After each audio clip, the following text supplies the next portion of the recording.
இரட்சகருமாகிய இயேசு கிறிஸ்துவின் அன்பான நாமத்தில் உங்கள் யாவருக்கும் கிருபையும் சமாதானமும் நிறைவாய் உண்டாயிருப்பதாக.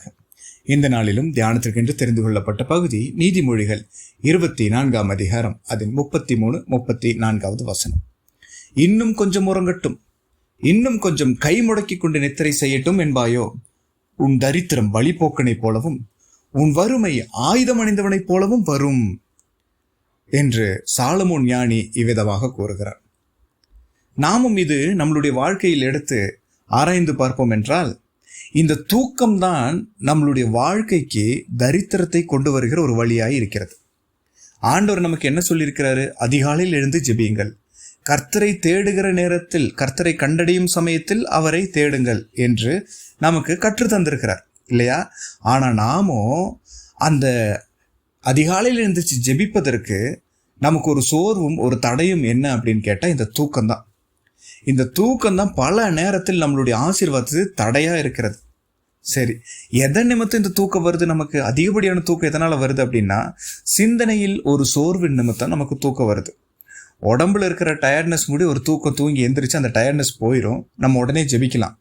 ஆனால் சிந்தனையில் ஒரு சோர்வு வந்துருச்சுன்னு வைங்களேன், இந்த சோர்வு நம்மளை ஜெபிக்க விடவே விடாது. இந்த சோர்வு தான் ஆவிக்குரிய வாழ்க்கையில், சிந்தனையில் வருகிற சோர்வு தான் ஆவிக்குரிய வாழ்க்கையில் மிகவும் மோசமான ஒன்று. அது என்ன பண்ணுன்னா, சிந்தனையில் ஒரு சலிப்பை கொண்டு வந்துடும். நீ ஜெபிக்கிறிய, இத்தனை நாள் ஜெபிக்கிறிய, உனக்கு ஏதாவது நடந்ததா அப்படின்னு அந்த சிந்தனை நம்ம இடத்தில் கேட்டுக்கொண்டே இருக்கும். அந்த சோர்வு நம்மை ஜெபிக்க விடாது.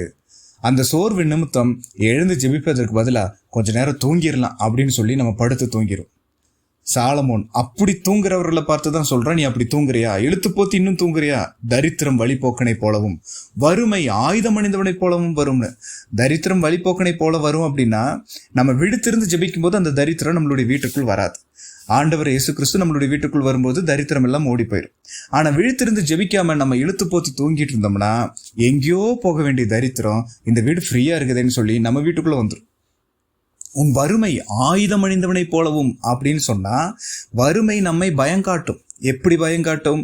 என்னுடைய வாழ்க்கையில் அடுத்த கட்ட உயர்வு இல்லையா, இதே நிலையில தான் போவனா, இவ்வளோ கஷ்டப்பட்டு பிரயாசப்படுறேனே, ஒன்றும் என்னால் சுதந்திரிக்க முடியலையே என்ற ஒரு பயம், எதிர்காலத்தை குறித்த பயம் நமக்கு வந்துவிடும் என்றுதான் சாலமோன் இங்கே விவரித்து கூறுகிறான். ஆண்டவர் இயேசு கிறிஸ்து நமக்கு என்ன சொல்லியிருக்கிறார்னா, நீங்கள் சோதனைக்குட்படாதபடி 1 மணி நேரமாவது விழித்திருந்து ஜெபியுங்கள் என்று ஆண்டவர் கூறுகிறார். கெத்செமனே தோட்டத்தில் ஆண்டவர் இயேசு கிறிஸ்து போய் ஜெபித்துக் கொண்டிருக்கும் போது இங்கு சீஷர்கள் தூங்கி விட்டார்கள். ஆண்டவர் வந்து சொல்றார், விழித்திருந்து ஜெபியுங்கள், 1 மணி நேரமாவது ஜெபியுங்கள். அவங்க ஜெபிக்கல. விளைவு என்ன வந்தது? ஆண்டவர் இயேசு கிறிஸ்துவை சிலுவையில் அறையும் போது இவர்களும் ஆண்டவரை விட்டு ஓடி போகும் ஒரு அனுபவத்துக்குள் போய்விட்டார்கள். நாம அப்படிதாங்க, விழித்திருந்து ஜெபிக்கலன்னா ஆண்டவரை விட்டு பின்வாங்கி போகிற ஒரு அனுபவத்துக்குள் நாம் போய் விடுகிறோம். விளைவு நம்மளுடைய வாழ்க்கை முழுவதும் தரித்திரமாக இருக்கிறது. ஆசீர்வாதத்தை சுதந்திரித்துக் கொள்ளவே முடியாமல் போய்விடுகிறது. என்றால் ஆண்டவர் என்ன சொல்றார்? நீங்கள் விழித்திருந்து ஜெபியுங்கள் என்று ஆண்டவர் கூறுகிறார். அப்படி நாம் ஜெபிக்கும் போது தரித்திரம் அல்ல, ஆண்டவர் இயேசு கிறிஸ்துவே நம்மளுடைய வீட்டிற்குள் வந்து நம்மை ஆசீர்வதிக்க வருகிறார். நிறைவானது வரும்போது குறைவானது போகும் என்றது வசனத்தின் பிரகாரம், நிறைவாகிய கிறிஸ்து நம்மளுடைய வீட்டிற்குள் வரும்போது, நம்மளுடைய வாழ்க்கைக்குள் வரும்போது, குறைவான இந்த தரித்திரம் வறுமை எல்லாம் ஓடி போய்விடும்.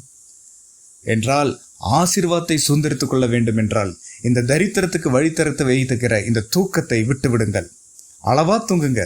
ஆண்டவர் சமூகத்தில் காத்திருந்து ஜெபியுங்கள். அதிகாலையிலே ஜெபியுங்கள். விழித்திருந்து ஜெபியுங்கள். எப்பொழுதும் ஜெபிக்கும் ஆர்வம் உள்ளவர்களாய் நாம் இருப்போமே என்றால் இந்த தரித்திரத்தின் வழியை நாம் அடைத்து விடுவோம். ஆசீர்வாதமாகிய ஆண்டவர் இயேசு கிறிஸ்துவை நாம் சுதந்திரித்துக் கொள்வோம். நம்மளுடைய வீடு என்றைக்கும் கர்த்தரால் ஆசீர்வதிக்கப்பட்ட ஒரு வீடாக இருக்கும். நம்மளுடைய வாழ்க்கை ஆசீர்வதிக்கப்பட்ட ஒரு வாழ்க்கையாக இருக்கும். நம்மளுடைய தொழில்துறை, பிசினஸ், வேலைகள், படிப்பு எதுவாக இருந்தாலும் தூக்கத்தை விட்டு விடுங்கள். தரித்திரம் ஓடி போகும். கிறிஸ்து நம்ம அருகே வருவார். விழித்திருந்து ஜெபியுங்கள். கிறிஸ்துவை சுதந்திரித்துக் கொள்வோம். கர்த்தர் தாமே இந்த வார்த்தைகளை ஆசீர்வதிப்பாராக. ஆமேன், ஆமேன்.